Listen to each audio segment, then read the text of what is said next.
The Surfing Violinist presents The Pickup Solution, Gig Organization Follies, Part 4, Violin Vlog 29. Not long after returning to the US, our biggest channel believer, the Indian dude, bought me an electric violin. I was overwhelmed. As I said in the last vlog, I am a classical kid at heart, so technology and music production has always been daunting.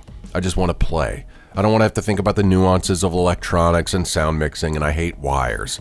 But the Indian dude and Anthony Peebles were the first two to get me to face these phobias in my gig music life. I started playing with Anthony in 2018 or so, and I started using that electric violin. With Anthony and John Cummings adding their experience in mixing for live performances, they managed to get a pretty nice tone out of the electric violin.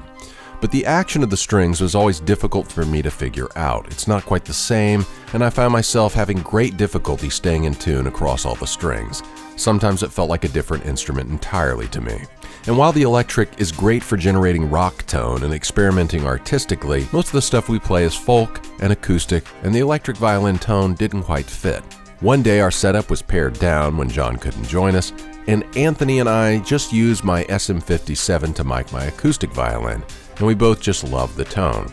While it was a bit constricting having to play so close to a mic again, my intonation and overall tone were so much better, and since then I haven't even touched the electric in live performance situations.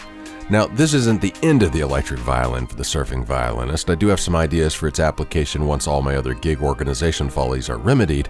As you shall see in the next episode, one of the biggest follies in my current gigging life is having way too much clutter and stage footprint for a one-man operation, especially one utilizing one of the smallest instruments in the game, so adding a second instrument with its attendant gear is not in the cards anytime soon. But in the meantime, since moving back to my trusty old school violin, I've been trying to find a solution in between the static mic and the electric that would improve sound and mobility.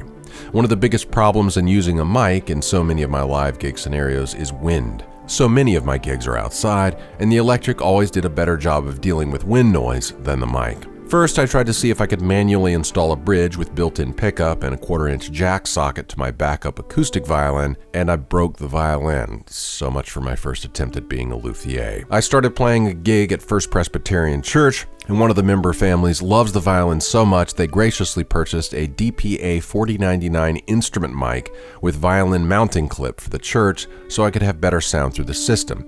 It works wonders. I love it.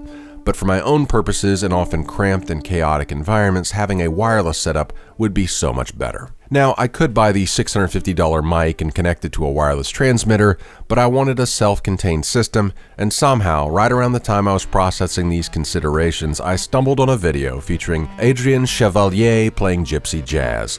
To me, this guy is as good as the kind of violin performance can be in the wild. Stefan Grappelli and Stuff Smith have been my inspirations in jazz-style violin performance in live gig settings, but this guy is like them now, in our day and age. His style, his tone, his intonation, his flair, his fashion sense. Yeah, if I could get to the 70th percentile of what he's doing, I could play nothing but violin gigs to make a living in my hometown.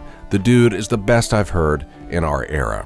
And around the time I discovered Adrien, he was doing official demos featuring Cloud Vocals, iSolo wireless mic, and pickup. If it's good enough for my official vote for the current holder of the Gypsy Jazz GOAT, probably gonna be good enough for me. So I bought it and put it to use for the first time at a gig with Anthony and Caleb at Little Village. And Anthony and I were blown away. It was almost like the first gig we had played together for real. It was so freeing having such good sound come out of my violin without having to be tethered to a mic stand. I tried using it in my very next gig, and in true Ford, the prima donna classical violinist fashion, I couldn't get it to work. Yes, the revenge of the techno illiteracy had me fearing I'd already broken it.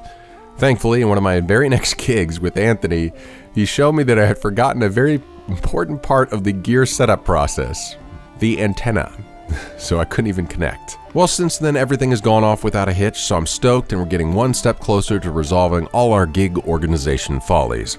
Until next time, keep practice, performance, and production consistent, even if your muse isn't. To see these videos early, without ads, join the lineup here on YouTube. You just need a YouTube account, and for $1.99 a month, you click this little join button and sign up to get early and ad-free access to 4 monthly vlogs: the surf vlog, the violin vlog, the Masala vlog, and the family vlog. Thank you very much.